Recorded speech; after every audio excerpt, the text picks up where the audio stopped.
Hello everybody, welcome back to SkillWeb. In this video, I will show you how to wrap text in Illustrator. So let's have a look now.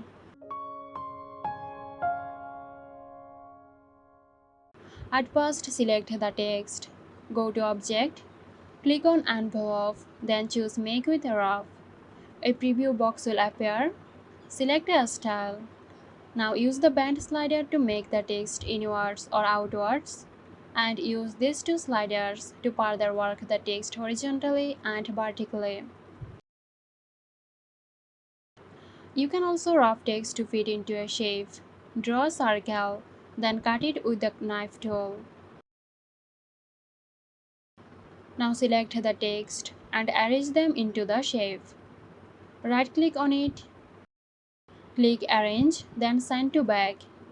Now select the past line of the text and the shape. Go to Object, select Envelope, then Make with Top Object. So there you have it. If you found this tutorial helpful, give us a like and subscribe to our channel for more interesting videos.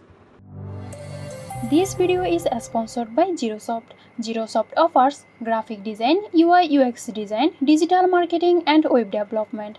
Elevate your brand with Girosoft today. For more details, check the description box.